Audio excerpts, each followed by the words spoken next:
அரசியல் விமர்சகர் நாகராஜ் இணைகிறார். நாகராஜ், இப்போ விஜய்க்கு 1.5 கோடி ரூபாய் அபராதம் விதித்தது சரி அப்படின்னு உயர்நீதிமன்றம் தீர்ப்பு வழங்கி இருக்கிறது. இதே அவருடைய அரசியல் வாழ்வில் இந்த அபராதம் அப்படின்றது தாக்கத்தை ஏற்படுத்துமா? அவர் என்ன சொல்றாரு, நான் ரொம்ப தூய்மையான ஆளு, நான் கெரியரோட உச்சத்துல வந்திருக்கேன், தூய சக்தி அதெல்லாம் சொல்லி அவர் அரசியல ஃபார்வர்ட் பண்றாரு. ஆனா இப்ப பாத்தீங்கன்னா அவர் சொல்றது ஒண்ணு செய்யறது ஒண்ணுதான் முன்னுக்கு பின்னாதான் தொடர்ந்து இருந்துகிட்டே இருக்கு. ரைட், ஃபார் எக்ஸாம்பிள் இப்ப கமல்ஹாசன் ரொம்ப டைரக்டா நான் one of the best tax payer அப்படின்றத அது இன்கம் டாக்ஸும் சொல்லியிருக்கு, கமல்ஹாசன் நிறைய இடத்துல சொல்லியிருக்காரு. நான் பிளாக்ல பண்றதுல நான் கரெக்டா டாக்ஸ் பே பண்ணி எல்லாமே பண்றேன். இதே பேர் மிஸ்டர் அஜித் அவர்களுக்கும் இருக்கு.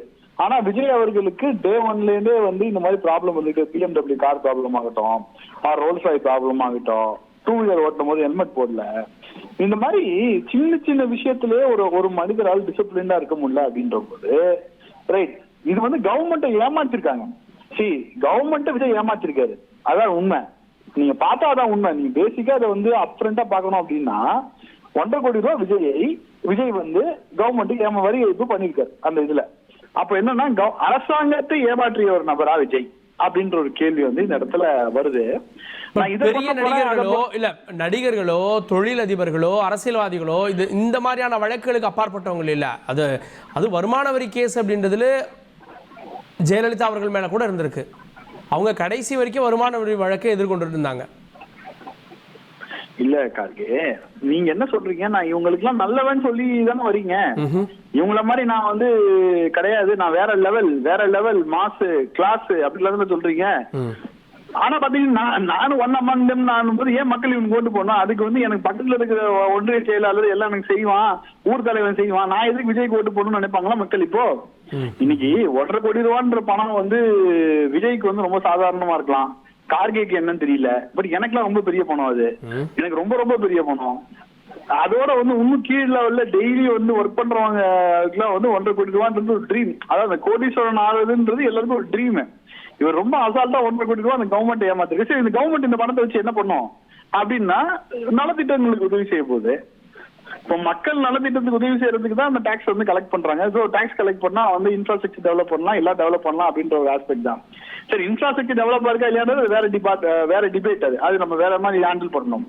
ஆனால் இது விஜய்க்கு பின்னடைவு தான், கடுமையான பின்னடைவு தான். இது என்னன்னு பேசுவார் அவர்.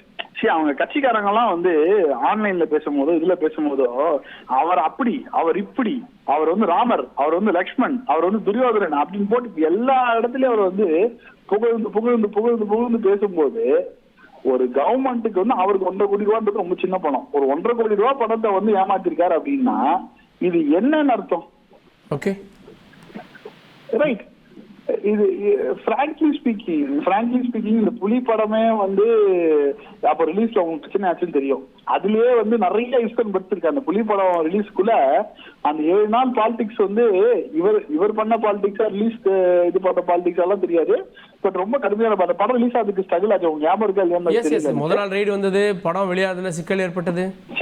ஆமா, அதுல இருந்து இந்த புலி படம் ப்ரொடக்ஷன் ஆரம்பிச்சதுல இருந்தே ஒரு பெரிய ப்ராப்ளம் தான் அந்த இடத்துல.